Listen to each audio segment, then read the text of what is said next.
One morning, I wake up and I find the headmaster, my father, and a few teachers, and they just said, "We've discovered what you're up to, and that's it, you're gone." One of the reasons that kids are engaging in hacking is because it's challenging, it's fun. Now you can shut down an entire hospital like we saw on the East Coast with ransomware. These kids that are hackers today, they really do, in the truest sense, have the ability to make or break our world.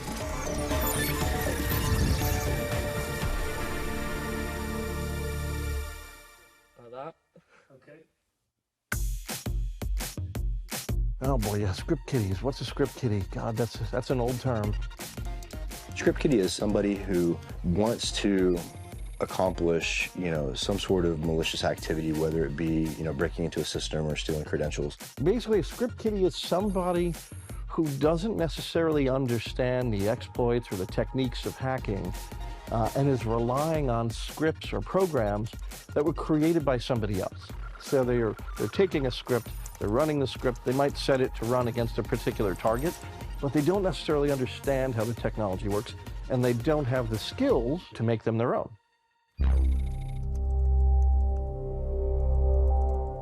My way of getting into hacking was very different from the normal way, which is experimenting with cheats and then getting into hacking. I was about 12 years old, and basically what happened was that one day a friend online who I chatted with was like, "I found a really interesting little program and I want to try it out." He put my telephone number into this account and he was able to take over my whole WhatsApp. I mean, completely take over my WhatsApp account. He was able to write messages to all of my friends and say all this stupid stuff. It's a technique where you're able to completely take over and control an account that's not yours. I was like, "How have you managed to do this?" And he said he couldn't tell me that, and it had to do with software he's got. So from that day onwards, I started to get interested in hacking. Script kiddies have had a resurgence in the last 5 or 6 years. And that is due to the increased sophistication in cybercrime, that there is more ransomware. And this is an easy way for people to make easy money. Oh boy, this is a great time to be a script kiddie because there is so much information out there. Script kiddies are having a repurpose. That is because of the proliferation of hacking tools, and not just the proliferation, but the accessibility of the tools, and as well as their autonomy.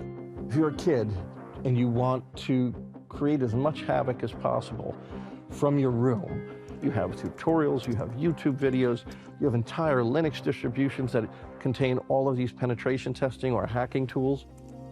So this tool is fully autonomous, and what it is, it's basically a network slash penetration testing framework. It can be thought of like a Swiss Army knife. It can brute force all open services.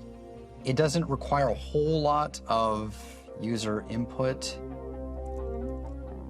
Script kiddies, by their nature, though, don't necessarily have the technical understanding or even the curiosity to develop exploits.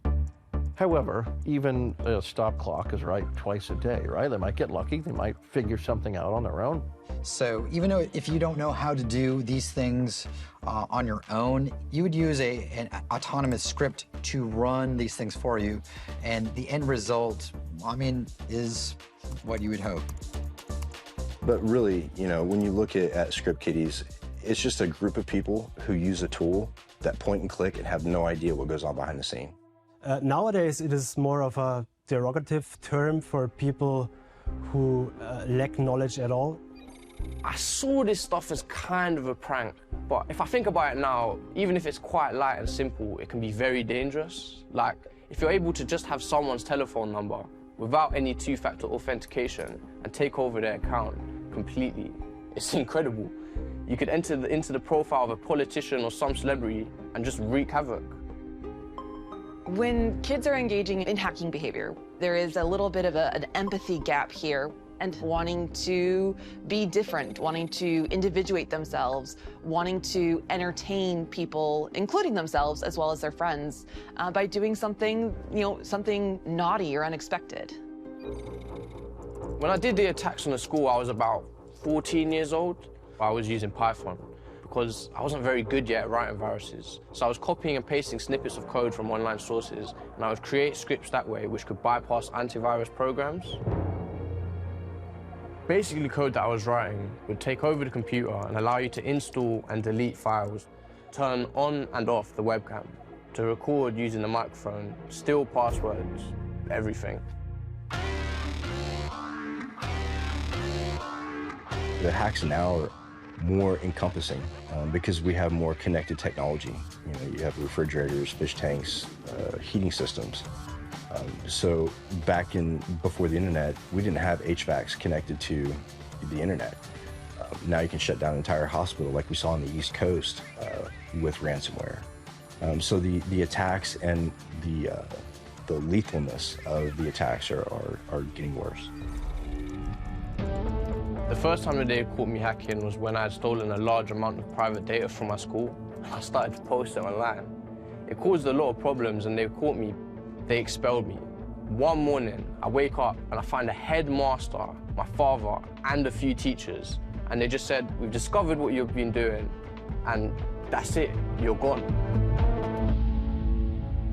A script kiddie or someone who is not very skilled would leave a lot more traces on who actually did the attack. And you could see traces of failures and maybe dead ends during the operation. These kids that are hackers today, they really do, in the truest sense, have the ability to make or break our world. And we have to make absolutely sure that we are both nurturing them and nourishing them in the right way.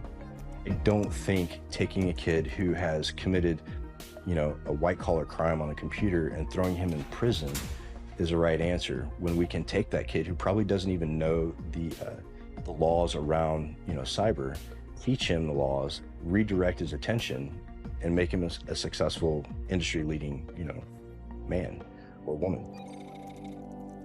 I consider myself a great hacker. I do stupid stuff, but underneath it all, I'm a good guy. I mean, my goal is to make maybe a little bit more money, to go out with my friends in the evening and maybe grab a pizza, general stuff. I'm somewhere in the middle between a skiddie and a hacker. For the time being, I'm just a kid messing about, making a nuisance of myself. Nothing more than that. I do think that there is more of an influx of script kiddies today, people that are 15, 16 years old, getting into Kali Linux, trying to figure out how these systems work, how do these tools operate. This influx of script kiddies is perhaps part of a natural evolution of the profession. What the script kiddies are today may be our cybersecurity professionals tomorrow.